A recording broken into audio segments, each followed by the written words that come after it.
So the topic we're going to be going over now, the fall of the Soviet Union, is probably one of the biggest changes we're going to study this whole year during our time together in social studies. It's a major change in world history because the Soviet Union has kind of been a central theme of everything we've done all the way back to 1917.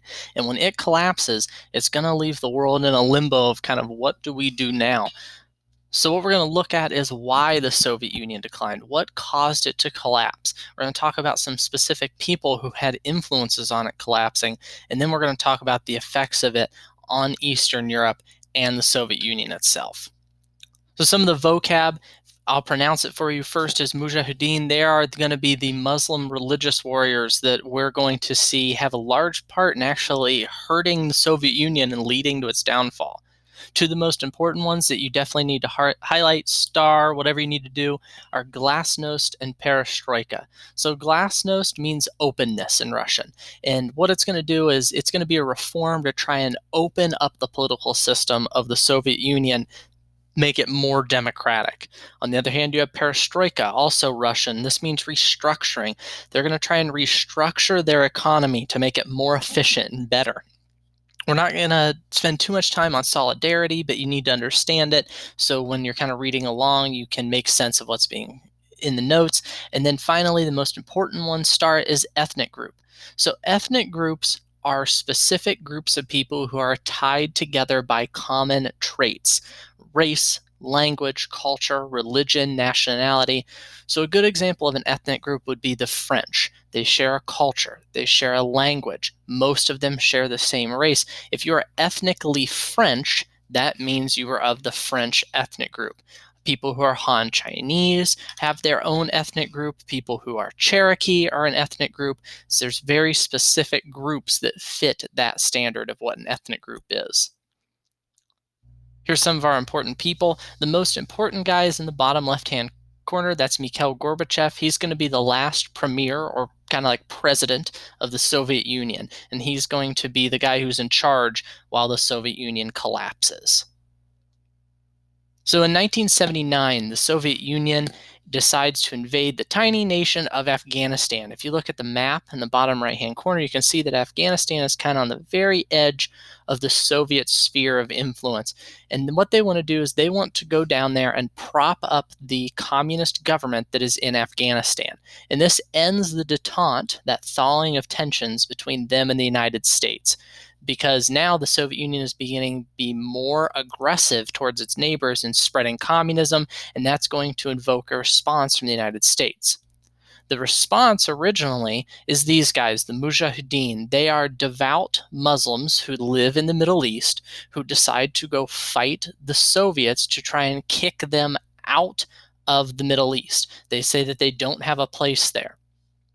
They're guerrilla fighters. They don't actually try and fight the Soviet Union out in a battlefield. They, as we learned about guerrilla warfare, they blow up a convoy here. They assassinate officers. They use almost terrorist attacks sometimes to try and force the Soviets out. And of course, if you're fighting the Soviets, you get supplied by the Americans. Originally, we just send them simple guns, medical supplies, money, but eventually near the end of the war, we're even sending them missiles that can shoot down Soviet helicopters and aircraft. And one of their most famous and one of most best funded fighters is going to be that guy up in the left-hand corner, Osama bin Laden. He receives a lot of aid from the United States to fight the Soviets, and he will eventually, as we all know, turn on the United States, decide that we are more the enemy than the Soviet Union, and will commit terrorist attacks against the US. But what happens is this all comes together, and by 1989, the Soviet Union is forced to withdraw from Afghanistan. Now, this doesn't seem like a big deal, but think of this as like the Soviet Union's Vietnam. It drained their economy. It drained their resources. It crashed portions of their economy. It showed the cracks in the Soviet Union and the issues that it had, and only made them worse. So partly because of Afghanistan, and partly just because the Soviet economy was not a good system, it stagnated. It was in free fall. Central planning, so communism, where the government controls the production of all goods and services, communism and socialism, is inefficient. They can't make enough stuff. They don't know when, where, and how to make everything that everybody wants. They can't match the West in consumer goods. A perfect example of something that would never be made in the Soviet Union is silly putty. It was a waste of goods to them. Why would they make that? It's not like anybody was going to buy it. But in a capitalist nation, somebody figured out that they could make money off it, and they sold it, and they made millions of dollars. They also spent a huge amount of their economy's resources on producing weapons, probably too much. And that doesn't leave enough for the consumers, the average people. You can see from those two pictures on the side, there's not enough food. There's shortages in food, there's shortages in gas, there's shortages in cars, because they're spending so much money on weapons, they don't have enough to put into producing goods for their civilians. So Mikhail Gorbachev becomes premier of the Soviet Union, and he decides he's going to reform the Soviet Union and try and bring it back to glory, kind of. So one thing he says, no more intervention in Warsaw Pact nations. The Soviet Union is not going to invade Warsaw Pact nations anymore to make them stay a part of the Warsaw Pact. And this is kind of what kept the Warsaw Pact together, that if you tried to leave, the Soviet Union would invade you and make you stay in it. He begins to negotiate with the Americans. He signs arms control treaties to destroy nuclear weapons, to not make certain types of nuclear weapons. You can see in the bottom picture there, he's with Ronald Reagan shaking hands after they had negotiated a new treaty on nuclear arms. And he's going to try and reform Soviet Union, make it so it's not as in conflict with the West, so they can begin to focus on their economy. So what he comes up with are the ideas of glasnost and perestroika. So with glasnost, he's going to try and open up the government of the Soviet Union and let more people participate in it. He ends censorship. He lets people print what they want. He lets people say what they want a little bit, not totally just like in America. But what this does is it backfires. People begin to question the Soviet system now. Instead of saying, yeah, we can reform it, they say we should get rid of it. He does perestroika, restructuring the government, trying to reduce its size, reform the economy, make it more like a capitalist free market economy instead of a communist economy, because that communist economy was inefficient. But again, this backfires. Without the government propping up industries, industries begin to fail. And now there's more shortages of food and gasoline and cars and consumer goods. So the people begin to question socialism more and more and more and more until finally they want to change the system. You can see here that it has glasnost, and it's like he's holding a giant baby. That's supposed to be Gorbachev, and it's like beating up Gorbachev. And you can see the baby's holding democracy and freedom in one hand. It's like glasnost was the Soviet Union's first taste of democracy and freedom. And when it grows up, it's going to be an all-out rebellion for people to finally get rid of the old communist dictatorship and have a democracy in the Soviet Union. So like I told you, glasnost and perestroika backfire and the economy begins to collapse. It's not just struggling anymore, it's totally in free fall. The factories can't survive without the government propping them up. Remember, in communism, the government is the one who decides what is made, how much is paid for it.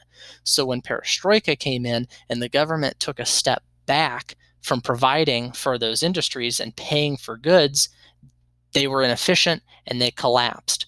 Citizens, because of glasnost, began to question the Communist Party, and they began to say, is this the best way we should be ruled? Maybe we should try democracy. Maybe we should give someone else a chance. And the whole Soviet system and the whole system of communism in Eastern Europe begins to unravel and slowly collapse. You can see in the bottom right-hand corner, it has all the communist countries and like the statues of their leaders. And the leaders are slowly getting like knocked down and chipped away. And next is going to be China, then North Korea, then Cuba, and the communism will eventually be dead, is what the author thinks. So because Gorbachev says he won't intervene in Warsaw Pact countries anymore, they begin just leaving the Warsaw Pact. There's not a lot of outright rebellions. There's not big wars, with the exception of Romania down in the right-hand corner.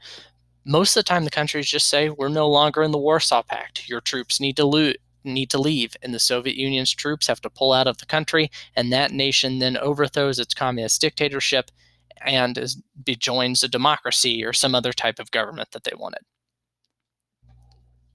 But finally, the big thing that happens in 1991, the Soviet Union itself dissolves. So remember way back when we first learned about the Soviet Union, it's actually a collection of 15 little socialist republics that are all under the control of the Soviet Union. It's just the one that was the biggest one was Russia, and Russia kind of controlled them all. So what happens is those little tiny socialist republics start saying, well, if Poland doesn't want to be communist anymore, we don't either. We're leaving the Soviet Union. This would be like Texas deciding it didn't want to be in the United States anymore and it left. But when they break away from the Soviet Union collapses, their economy collapses with it. Because remember, they were tied to communism. There's violence because some people want to stay communist, some people don't want to be. A lot of these countries also have ethnic issues where there's 3 or 4 ethnic groups who really don't like each other, all jammed into a little tiny country, and they begin to fight each other. And then finally, the biggest issue was nuclear weapons. Some of these countries had stored nuclear weapons. They had nuclear silos from the old Soviet Union, and suddenly they can't afford to protect those nuclear weapons anymore. So what are we going to do with them? And it quickly becomes a world issue where what are we going to do with all of these nuclear weapons? What are we going to do with the violence between these different groups, and how are we going to solve it? So you can see here the former Soviet Union, what it broke up into. All the countries that are in color used to be part of the Soviet Union, but after it collapsed, they broke off and they created their own nation. Russia, obviously, we know was the biggest part of the Soviet Union, but little tiny countries like Lithuania, Belarus, Armenia, Georgia, not the state, the country, Kazakhstan, they all become independent out of the sphere of influence of Russia now. So that's a little bit about the collapse of the Soviet Union. Later on, we'll go over some of the effects in other nations that were communist. But as always, if you need any help, just let me know.